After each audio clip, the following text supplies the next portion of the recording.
ಮೂಡ ಹಗರಣವನ್ನ ಬ್ರಹ್ಮಾಸ್ತ್ರ ಮಾಡಿಕೊಂಡ ಬಿಜೆಪಿ ಮೈಸೂರು ಪಾದಯಾತ್ರೆಗೆ ಬಿಜೆಪಿಯಿಂದ blue print ready. ಮೂಡ ಹಗರಣವನ್ನ BJP ಬ್ರಹ್ಮಾಸ್ತ್ರ ಮಾಡಿಕೊಂಡಿದೆ. ಆಡಳಿತ ರೂಢ ಕಾಂಗ್ರೆಸ್ ಪಕ್ಷದ ವಿರುದ್ಧ ಮೈಸೂರು ಪಾದಯಾತ್ರೆಗೆ ಬಿಜೆಪಿಯಿಂದ ಬ್ಲೂ ಪ್ರಿಂಟ್. ಸಿದ್ದರಾಮಯ್ಯನವರ ರಾಜೀನಾಮೆಗೆ ಆಗ್ರಹಿಸಿ ಪಾದಯಾತ್ರೆಗೆ ಬಿಜೆಪಿ ಸಜ್ಜಾಗಿದೆ. ಜುಲೈ 29ರಿಂದ ಬೆಂಗಳೂರಿನಿಂದ ಮೈಸೂರಿಗೆ ಪಾದಯಾತ್ರೆಯನ್ನ ಬಿಜೆಪಿ ಹಮ್ಮಿಕೊಂಡಿದೆ. 8 ದಿನಗಳ ರೂಪುರೇಷೆಯನ್ನ ಬಿಜೆಪಿ ಸಿದ್ಧ ಮಾಡಿಕೊಂಡಿದೆ. ಮೊದಲ ದಿನ 12 ಕಿಲೋಮೀಟರ್ ಪಾದಯಾತ್ರೆಯನ್ನ ಬಿಜೆಪಿ ನಡೆಸಲಿದೆ. 7ನೇ ದಿನ 9 ಕಿಲೋಮೀಟರ್, 8ನೇ ದಿನ 17 ಕಿಲೋಮೀಟರ್ ಪಾದಯಾತ್ರೆ.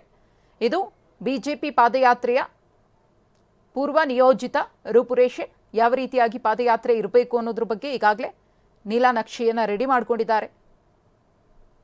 ಮೈಸೂರು ನಗರ ಅಭಿವೃದ್ಧಿ ಪ್ರಾಧಿಕಾರದಲ್ಲಿನ ಅಕ್ರಮ ಆರೋಪಕ್ಕೆ ಸಂಬಂಧಪಟ್ಟಂತೆ ಸಿಎಂ ಸಿದ್ದರಾಮಯ್ಯನವರ ರಾಜೀನಾಮೆಗೆ ಆಗ್ರಹಿಸಿ ಬಿಜೆಪಿ ದೊಡ್ಡ ಮಟ್ಟದಲ್ಲಿ ಪಾದಯಾತ್ರೆಯನ್ನು ಮಾಡಿ ಸರ್ಕಾರಕ್ಕೆ ಬಿಸಿ ಮುಟ್ಟಿಸುವಂತಹ ಕೆಲಸವನ್ನು ಮಾಡ್ತಾ ಇದೆ. ಜುಲೈ 29ರಿಂದ ಬೆಂಗಳೂರಿನಿಂದ ಮೈಸೂರಿಗೆ ಪಾದಯಾತ್ರೆ.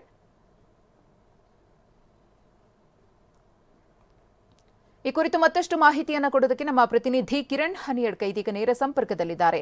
ಕಿರಣ್, ಬ್ಲೂ ಪ್ರಿಂಟ್ ಅನ್ನ ರೆಡಿ ಮಾಡಿಕೊಂಡಿದ್ದಾರೆ. ಬೆಂಗಳೂರಿನಿಂದ ಮೈಸೂರಿಗೆ ಪಾದಯಾತ್ರೆಯನ್ನ ಮಾಡೋದಕ್ಕೋಸ್ಕರ ಪ್ರಮುಖವಾಗಿ ಅವರ ಆಗ್ರಹ, ಸಿಎಂ ಸಿದ್ದರಾಮಯ್ಯನವರ ರಾಜೀನಾಮೆ, ಏನೆಲ್ಲ ಯೋಜನೆಗಳನ್ನು ಹಾಕೊಂಡಿದ್ದಾರೆ, ಯಾವ ರೀತಿಯಾಗಿ ಇರುತ್ತೆ ಬಿಜೆಪಿ ನಾಯಕರ ಪಾದಯಾತ್ರೆಯ ರೂಪುರೇಷೆ? ಮಧುಶ್ರೀ, ಬಹುತೇಕ ಎಲ್ಲವೂ ಕೂಡ ಅಂತಿಮ ಆಗಿದೆ. ಅಂತಿಮವಾದಂತಹ ರೂಟ್ ಮ್ಯಾಪ್ ಅನ್ನು ಕೂಡ ಈಗಾಗಲೇ ಬಿಜೆಪಿ ಸಿದ್ಧಪಡಿಸಿಕೊಂಡಿದೆ. ಈಗಾಗಲೇ ಯಾವ ದಿನಾಂಕ ಅನ್ನುವಂಥದ್ದನ್ನು ಅಧಿಕೃತವಾಗಿ ಘೋಷಣೆ ಮಾಡುವಂಥದ್ದಷ್ಟೇ ಬಾಕಿ ಉಳಿದಿರುವಂಥದ್ದು.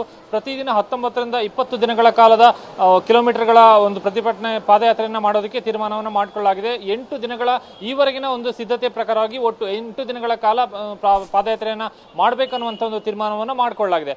ಬೆಂಗಳೂರಿನ ನೈಸ್ ರೋಡ್ ಜಂಕ್ಷನ್ ಕೆಂಪಮ್ಮ ದೇವಸ್ಥಾನದಿಂದ ಪಾದಯಾತ್ರೆಯನ್ನು ಪೂಜೆ ಸಲ್ಲಿಸಿ ಆರಂಭ ಮಾಡಿದ ಬಳಿಕ ಮೊದಲ ದಿನದಲ್ಲಿ 19 ಕಿಲೋಮೀಟರ್ಗಳ ಪಾದಯಾತ್ರೆ ನಡೆಯುತ್ತೆ.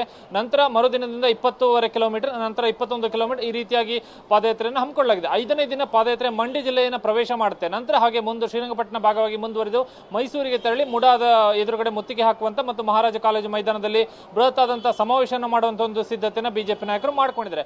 ಹೀಗಾಗಿ ಪ್ರತಿ ವಿಧಾನಸಭಾ ಕ್ಷೇತ್ರದಿಂದ 2000ದಷ್ಟು ಜನರನ್ನ ಕರೆತರಬೇಕು ಅನ್ನುವಂಥ ಒಂದು ಲೆಕ್ಕಾಚಾರವನ್ನ ಬಿಜೆಪಿ ಹಾಕೊಂಡಿದೆ. ಇದರ ಜೊತೆಗೆ ಪಾದಯಾತ್ರೆ ಸಾಗುವಂತಹ ಮಾರ್ಗದ ಮಧ್ಯೆ ಇರುವಂತಹ ಬಿಜೆಪಿ ಕಾರ್ಯಕರ್ತರಿಗೆ ಅಲ್ಲಿ ಪಾದಯಾತ್ರೆಯಲ್ಲಿ ಪಾಲ್ಗೊಳ್ಳುವಂತಹ ಕಾರ್ಯಕರ್ತ ಯಾರಿದ್ರೆ ಅವರಿಗೆ ಊಟದ ಉಪಹಾರದ ವ್ಯವಸ್ಥೆಯನ್ನು ಕೂಡ ಮಾಡೋದಕ್ಕೆ ಒಂದು ಜವಾಬ್ದಾರಿಯನ್ನು ಕೊಡಲಾಗಿದೆ. ಮತ್ತು ರಾತ್ರಿಯ ವಾಸ್ತವ್ಯದ ವ್ಯವಸ್ಥೆಯನ್ನು ಕೂಡ ರಾಮನಗರದಲ್ಲಿ, ಚನ್ನಪಟ್ಟಣದಲ್ಲಿ, ಅದೇ ರೀತಿ ಮಂಡ್ಯ ಹಾಗೂ ಇಂಡವಾಳನಲ್ಲಿ ವಾಸ್ತವ್ಯದ ವ್ಯವಸ್ಥೆಯನ್ನು ಕೂಡ ಕಲ್ಪಿಸಲಾಗಿದೆ. ಸಾರ್ವಜನಿಕ ಕಲ್ಯಾಣ ಮಂಟಪಗಳಲ್ಲಿ ಮತ್ತು ದೇವಸ್ಥಾನದಲ್ಲಿ ವಾಸ್ತವ್ಯದ ವ್ಯವಸ್ಥೆಯನ್ನು ಕೂಡ ಮಾಡಿಕೊಳ್ಳಲಾಗಿದೆ. ಹೀಗಾಗಿ ಒಂದು ರೀತಿಯಲ್ಲಿ ಸಂಪೂರ್ಣವಾದಂತಹ ಒಂದು ಅಂತಿಮವಾದಂತಹ ರೂಟ್ ಮ್ಯಾಪ್ ಸಿದ್ಧವಾಗಿದೆ. ಭಾನುವಾರ ನಡೆಯುವಂತಹ NDA ಸಭೆ ಏನಿದೆ ಆ ಸಭೆಯಲ್ಲಿ ಒಂದು ಅಂತಿಮವಾದಂಥ ತೀರ್ಮಾನವನ್ನು ಪ್ರಕಟಿಸಿ ಯಾವಾಗಿಂದ ಆರಂಭ ಅನ್ನುವಂಥದ್ದನ್ನು ದಿನಾಂಕವನ್ನು ಕೂಡ ಘೋಷಣೆಯನ್ನು ಮಾಡೋರಿದ್ದಾರೆ. ಹೀಗಾಗಿ ಈಗಾಗಲೇ ಬೇಕಾಗಿರುವಂತಹ ಸಿದ್ಧತೆ ಏನಿದೆ, ರೂಟ್ ಮ್ಯಾಪ್ ಇರ್ಬೋದು ಮತ್ತು ವಾಸ್ತವ್ಯದ ವ್ಯವಸ್ಥೆ ಇರ್ಬೋದು ಮತ್ತು ಸಾಗುವಂಥ ಮಾರ್ಗದಲ್ಲಿ ಬೇಕಿರುವಂತಹ ಊಟ ಉಪಹಾರದ ವ್ಯವಸ್ಥೆ ಎಲ್ಲದ ಸಿದ್ಧತೆಯನ್ನು ಕೂಡ ಈಗಾಗಲೇ ಸಂಬಂಧಪಟ್ಟರು ಜವಾಬ್ದಾರಿಯನ್ನು ಹಂಚಿಕೆ ಮಾಡುವಂಥ ಕೆಲಸವನ್ನು ಈಗಾಗಲೇ ಮಾಡಲಾಗಿದೆ. ಮಧುಶ್ರೀ, ಧನ್ಯವಾದ ಕಿರಣ್ ತಮ್ಮ ಮಾಹಿತಿಗಾಗಿ.